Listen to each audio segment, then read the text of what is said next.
Research into the science of ageing has revealed that the brain and body are incredibly flexible and can be nurtured through social and physical activities, suggesting that not all treatments need to be medical.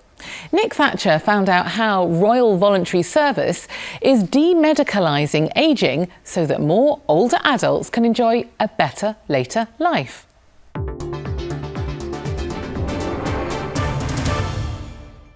Many older people struggle on their own when they get home from hospital. Yet a little help from a trained volunteer can make all the difference to their recovery. How are you, Eric? Hi, Ollie. How you doing? Good to see you, mate. And you? Eric, who's 95, is still finding his feet after a spell of illness, and Royal Voluntary Service is there to support and reassure him. It's a great pick-me-up. I'm not kidding you, it is. I never had so many lovely people around me in my life as I've got now. I'm a lucky lad. Normally when I come over, I just come in and have a chat with him for an hour or so, hour and a half. The other week I did take him to his sister's because he hasn't seen his sister in a few years. You know, he's a lovely chap that deserves it.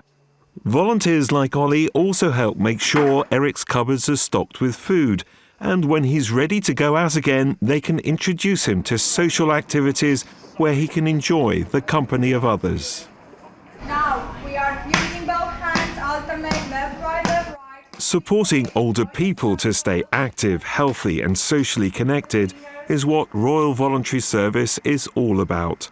It's their ambition to demedicalise later life wherever possible and to increase awareness of what's known as the plasticity of mind and body. What we mean by plasticity is essentially there's incredible flexibility to both our physical body but also our brain as well. That's why sort of keeping physically active through, say, resistance-based exercises is so critical for maintaining your muscle mass and strength. But also staying socially connected as well is really important to support healthy brain aging. What we eat becomes increasingly important in later life. We need more protein to sustain muscle strength and mass. We also need more micronutrient and micro-dense sort of foods to really support cognitive function. And this is where our volunteers come in. Simple exercise like this is great for staying active, but it's also an opportunity to catch up with old friends and to make new ones, to have fun, share common interests, and to get out of the house. Every week, we do something different, and the atmosphere is fantastic. Actually, I had a back problem when I came, but it's eased quite a lot now. It's good. Yeah. I think a lot more elderly people ought to join in things like this. And simple interventions like this can also benefit the health service. For hospital readmissions increased by 86% for those over 75 in the 10 years to 2014. It's estimated it costs the NHS £2 billion each year for readmissions lasting 30 days.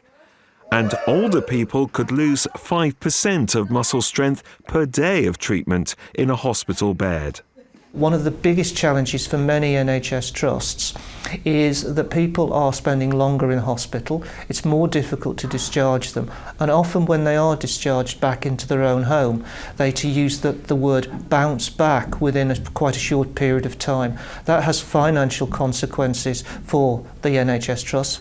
We're seeing that the people that we are working with bounce back considerably less.